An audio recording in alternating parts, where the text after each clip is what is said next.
তো কোনো মতে নামতেছি, নামতে মজাই লাগতেছে, কিন্তু উঠতে উঠতে খবর আছে। আসসালামু আলাইকুম, আমার আরেকটি নতুন ব্লগে আপনাদের সবাইকে স্বাগতম। তো আজকে চলে যাচ্ছি সীতাকুণ্ড শুক্তধারা এবং সপ্তধারা দেখার জন্য। আর আপনাদেরকে দেওয়ার চেষ্টা করব একটি ভ্রমণ গাইডলাইন। তো কত টাকায় গিয়েছি, কিভাবে গিয়েছি, সব থাকছে ভিডিওর মধ্যে। তো চলুন শুরু করা যাক। তো ঘুম থেকে উঠে চলে আসলাম মেন রোডে। এটা হচ্ছে ঢাকা চট্টগ্রাম হাইওয়ে। এখান থেকে আমরা লোকাল বাস নিয়ে নিলাম।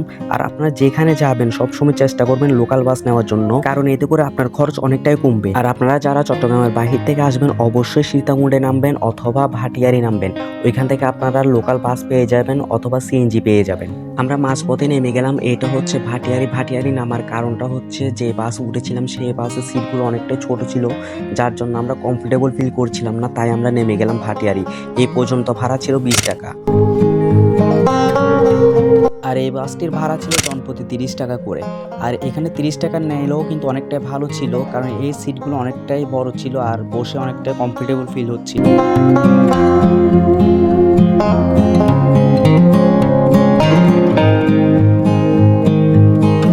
আমাদের পাশের সিটে একটা লোক ছিল যিনি কোরআন শরীফ পড়ছিল, যেটা দেখে অনেকটাই ভালো লাগছিল। অবশেষে আমরা নেমে গেলাম বোটানিক্যাল গার্ডেন ও ইকো পার্কের মেন সড়কের সামনে। এখান থেকে আমরা হেঁটে হেঁটে চলে যাব মেন পয়েন্টে। অবশেষে চলে আসলাম এর মেন গেটে। তো এখান থেকে আমাদেরকে টিকিট কাটতে হবে এবং ভিতরে ঢুকতে হবে। জনপ্রতি টিকিট পড়বে 50 টাকা করে। আর এখানের প্রকৃতি আপনাকে মুগ্ধ করতে বাধ্য। এখানে আপনি বিভিন্ন প্রজাতির পাখি দেখতে পাবেন এবং তাদের আওয়াজ শুনতে পাবেন, যা আপনার মনকে শীতল করতে বাধ্য।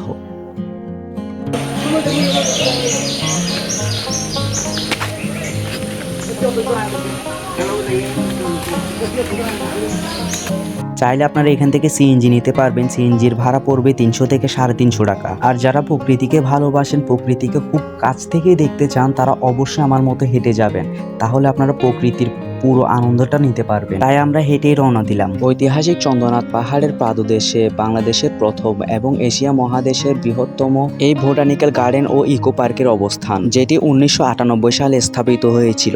এর আয়তন হচ্ছে 808 হেক্টর, যার মধ্যে রয়েছে বন্য অরণ্য, বিভিন্ন প্রজাতির জীবজন্তু এবং প্রাকৃতিকভাবে সৃষ্টি হওয়া হ্রদ বা ঝর্ণা।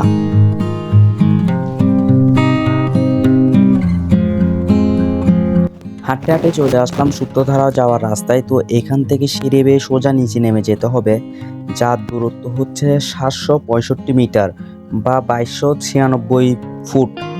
তো 2296 ফুট নিচে নামতে হবে, যেটাতে আছে প্রায় 600 থেকে 700 সিঁড়ি। আর এই 2296 ফুট নিচে নামতে পারলে দেখা পেয়ে যাব শুক্তধারার।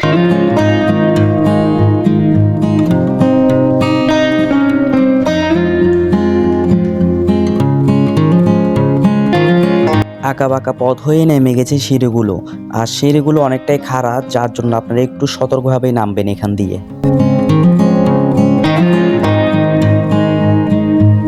এই জায়গাগুলো অনেকটাই পিচ্ছিল, তাই হাঁটার সময় একটু সতর্কভাবে হাঁটবেন, না হলে পড়ে গিয়ে পরে হাত পা ভাঙবে। আর অল্প কিছু দূর হাঁটলে আমরা সুপ্তধারার দেখা পেয়ে যাব। আর এগুলো হচ্ছে সুপ্তধারার পানি। এই পানিগুলোকে অনুসরণ করে আমরা যেতে লাগলাম। পাশে যে রাস্তাটি চলে গেছে উঁচু নিচু হয়ে, সেইখান দিয়ে আমরা যেতে লাগলাম, কারণ কথায় আছে ধৈর্যের ফল নাকি মিষ্টি হয়। আর অবশ্যই যারা অ্যাডভেঞ্চার প্রেমী আছেন, এই সুযোগটি অবশ্যই মিস করবেন না। এই সুযোগটা অবশ্যই আপনারা লুফে নেবেন। এই পথটা ধরে যতই সামনে হাঁটতে লাগলাম ততই যেন উত্তেজনা বাড়ছিল, কবে ঝর্ণা দেখা পাবো, কবে বা ঝর্ণা দেখা পাবো।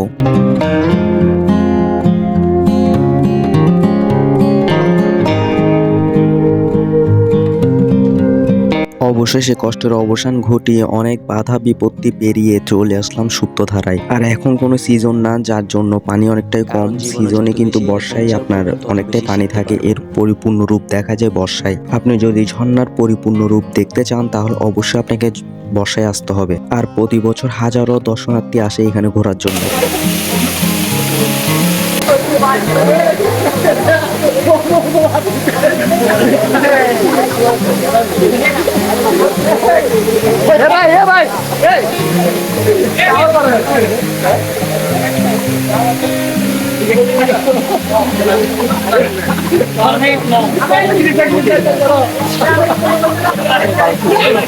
কষ্টগুলোকে পানির সাথে মিশিয়ে দিয়ে শরীরটাকে চাঙ্গা করে এবার ছুটে চললাম সহস্রধারার উদ্দেশ্যে। বোটানিক্যাল গার্ডেন থেকে সহস্রধারার দূরত্ব আনুমানিক 3.5 কিলোমিটার এবং সুপ্তধারার দূরত্ব আনুমানিক 2.5 কিলোমিটারের মতো হবে।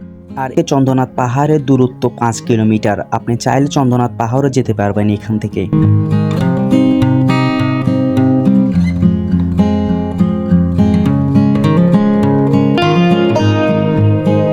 হাঁটতে হাঁটতে চলে আসলাম সহস্রধারার উপরের অংশে। তো এখানে কিছুক্ষণ বিশ্রাম নিয়ে নেব, বিশ্রাম নেওয়ার পরে আবার রওনা দিব।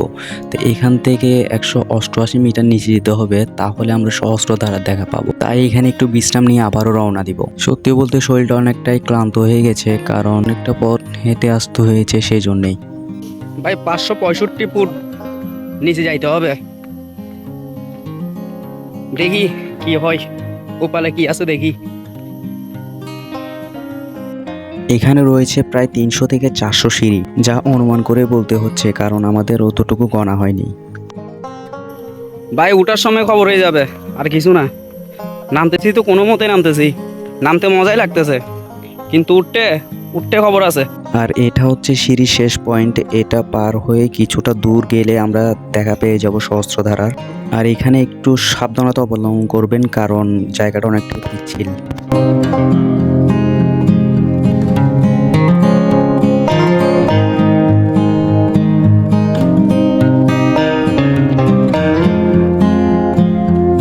অবশেষে চলে আসলাম সহস্রধারায়। যুদ্ধ জয় করার পর যেমন অনুভূতি হয়, ঠিক তেমনটাই অনুভূতি হচ্ছে আমাদের মধ্যে, যেন মনে হচ্ছে কোনো একটা যুদ্ধ জয় করে ফেলেছি।